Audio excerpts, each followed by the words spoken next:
पैशाच्या भांडणाचा देश म्हटला तर डोकं फोडतील, हलकट लाचारांचा देश म्हटला तर वाटत होतील, खरेदे जाणाऱ्यांचा देश म्हटला तर नाक्यावर गाठतील, देवा धर्माच्या नावाखाली शोषण करणाऱ्यांचा देश म्हटला तर जिभा छाटतील आणि कोटच्या पोरी मारणाऱ्यांचा देश म्हटला तर गोळे झटतील. म्हणून प्रथमतः माझ्या देशातील या नक्कू संकटोला सलाम करतो. मग या अनुषंगाने मनात आतून प्रश्न धडका देतो की आजच्या काळात सर्वात जास्त वाचवण्याची गरज काय आहे. उत्तर येतं संविधान. कोड नंबर C1 विषय मांडतो संविधान रक्षण काळाची गरज. मित्रांनो, आपल्या भारताला स्वातंत्र्य प्राप्त करण्यासाठी 75 वर्षापेक्षा अधिक कालावधी झाला. या कालावधीत आपण प्रगती केली, विकास केला, आधुनिकतेकडे वाटचाल केली. परंतु या प्रगतीच्या पार्श्वभूमीवर काही अशा गोष्टी घडतात की ज्या आपल्याला खरंच हादरवून सोडतात. कारण मित्रांनो, आजही भारतीय स्वातंत्र्याच्या 75 वर्षाच्या मुक्ता बाळा तिथे न्यायावर अन्यायावर करतो, विषमतेचा वनवा पेटतो, अभिव्यक्ती स्वातंत्र्याची गरजेपी केली जाते, श्रद्धा वाडकरचा गळा कापून तिचा खून केला जातो व तिच्या शरीराचे 52 तुकडे केले जातात. देशातील एका सैनिकाच्या पत्नीची नग्न धिंड काढली जाते.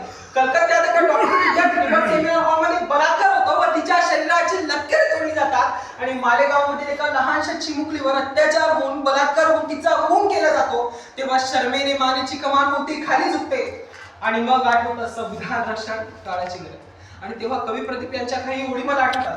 आज सलामत कोई ना घर है सबको उल्ट जाने का डर, आज सलामत कोई ना घर है सबको उल्ट जाने का डर है, हमने अपने वतन को देखा आदमी के पतन को देखा, आज तो बहनों पर भी हमला होता है, दूर कहीं कोने में मजहब रोता है, रोती है सलमा रोती है सीता रोते है कुरान और गीता, आज हिमालय चिल्लाता है कहाँ पुराना वो नाता है, आज हिमालय चिल्लाता है कहाँ पुराना वो नाता है, डस लिया देश को जहरी नागों ने, डस लिया देश को जहरी नागों ने और घर को आग लगा दी घर के चिरागों ने, घर को आग लगा दी घर के चिरागों.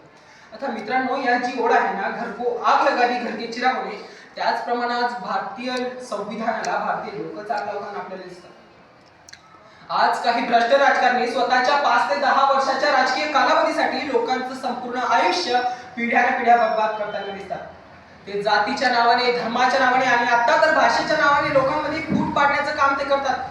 आणि यामुळेच ठाणे जिल्ह्यात एक महिला इंग्रजीमध्ये एक्सक्यूज मी काय म्हणते तर तिला मारहाण होते. अर्णव खैरे नावाचा मुलगा मुंबई लोकल मध्ये हिंदीमध्ये म्हणतो जरा सरकी, तर त्याला मारहाण होते. तो घरी जाऊन डिप्रेशन मध्ये जातो आणि घरी जाऊन आत्महत्या करतो. अशा प्रकारच्या गोष्टी आज आपल्या भारतात घडताना आपल्याला दिसतात. तसेच आज आपल्या देशातील तरुणच म्हणतो की आम्हाला धार्मिक राष्ट्र बनवायचंय, आम्हाला संविधान बदलायचंय.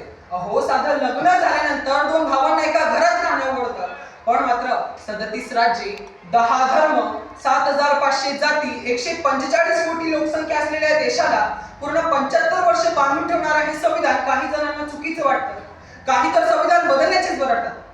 तर मला त्यांना सांगावंच वाटतं, चुकी ही संविधानात मुळीच नाही, तर ती आपल्या वागण्यात आहे. आपण मूलभूत हक्कांचं उल्लंघन झालं तर थेट सर्वोच्च न्यायालयात जाण्याचा प्रयत्न करतो, कारण तो अधिकार आपल्याला संविधानाने दिलाय. पण आपण जे रोज मूलभूत कर्तव्यांचं उल्लंघन करतो त्यावर कधी आपण लक्ष देतो का? आपण स्वतःला प्रश्न विचारायला पाहिजे की मी स्त्रीचा सन्मान करतो का, मी वैज्ञानिक दृष्टिकोन बाळगतो का, मी इतर धर्मांबद्दल सहिष्णुता बाळगतो का? जेव्हा आपण हे प्रश्न असे स्वतःला विचारू तेव्हा खऱ्या अर्थानं संविधान रक्षण होईल असं मला वाटतं. आज आपण जगातील सर्वात मोठी लोकशाही असलेला देश म्हणून ओळखला जातो. आपल्या देशात लोककल्याणाच्या हेतूपुढे राजकारणाच्या गप्पा रंगताना आपल्याला दिसतात. एकीकडे या देशाच्या सर्वोच्च पदावर म्हणजेच राष्ट्रपती पदावर एक महिला शपथ घेते, तर दुसरीकडे याच देशाच्या महिलेवर अत्याचार बलात्कार होताना आपल्याला दिसतो. एकीकडे या देशाचे माजी रेल्वे मंत्री लाल बहादूर शास्त्री रेल्वे अपघातात मृत्युमुखी पावलेल्या शेकडो लोकांची जबाबदारी स्वतः अंगी घेऊन आपल्या मंत्रिपदाचा राजीनामा देतात. दुसरीकडे मुंबई सारख्या मेट्रो सिटीमध्ये परिवहन मंत्री रस्त्यावर खड्डे आहेत म्हणून टेस्ला कार प्रथमतः विकत घेतात आणि विधान भवनात येतात. खरतर बाबासाहेबांनी जवळपास 60 देशांच्या संविधानाचा अभ्यास करून 2 वर्ष 11 महिने 18 दिवस रक्ताचं पाणी करून रात्रीचं दिवस करून हे संविधान आपल्या देशाला स्वार्जित केलं. परंतु आपण त्यासाठी पात्र आहोत का हे आपण स्वतः ओळखलं पाहिजे. तसंच आज आपण जेव्हा छोटे छोटे बदल आपल्या वागण्यात करू, जेव्हा आपण संविधान वाचून संविधानाबद्दल बोलू, नाहीतर आपण काय करतात सध्या संविधान न वाचता संविधानावर टीका करतात, संविधान बदलण्याच्या गोष्टी करतात. संविधानाने कुठे आपल्याला थांबवलंय की मला नका बदला? आपण संविधान बदलवू शकतात, पण आपण अगोदर स्वतः ते संविधान समजून घ्यायला हवं की त्या संविधानात किती महती आहे. ते संविधान असंच काही लोकांनी लिहिलं नाही, ते महान लोकांनी लिहिलंय एवढं आपण लक्षात घ्यायला हवं. तसेच जेव्हा आपण हे छोटे छोटे बदल स्वीकारू, मूलभूत हक्काऐवजी मूलभूत कर्तव्यावर अधिक लक्ष देऊ, तेव्हा खऱ्या अर्थानं संविधानाचं रक्षण होईल असं मला वाटतं. आणि संविधानाचं रक्षण करणं हे केवळ पत्रकारांचं, न्यायालयांचं किंवा संसदेचं काम नाही, तर ते एक सर्वसामान्य माणसाचं सुद्धा काम आहे. आणि आजचं पत्रकारिता जर आपण बघितलं तर आपल्याला लक्षात येईल, एकीकडे शेतकरी आत्महत्या करतो, एकीकडे इकडे महागाई वाढते, तर आपला मीडिया कोणत्या गोष्टी हायलाइट करतो, सीमा आणि सचिनचं काय झालं, अशा रिकामटेकड्या गोष्टी आजचा मीडिया पुढे आणताना आपल्याला दिसतो. आणि जेव्हा आपण हे छोटे छोटे बदल करू तेव्हा खऱ्या अर्थानं संविधानाचं रक्षण होईल आणि तेव्हा उभा राहील आपला लोकशाहीची कास धरणारा, मानवतेची सेवा करणारा संपन्न असा भारत देश. आणि शेवटी मी एवढंच म्हणेन, एक तालाब के किनारे की इमारत को लग गई आग, एक तालाब के किनारे की इमारत को लग गई आग, मच गई भागम भाग, सभी ने क्या वो जो था अपनी पोंछ में, चिड़िया भी डाल रही थी पानी भरकर अपनी चोंच में.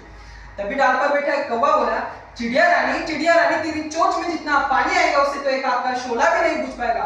तभी चिड़िया ने दिया जवाब, बेहद लाजवाब. चिड़िया बोली, कौवे दादा मैं मेरी चोंच की क्षमता को पहचानती हूँ, पर मैं तो बस इतना जानती हूँ जिस दिन इस घटना का इतिहास लिखा जाएगा उस दिन हमारा नाम आग लगाने वालों में नहीं बल्कि आग बुझाने वालों में आएगा, आग बुझाने वालों में आएगा.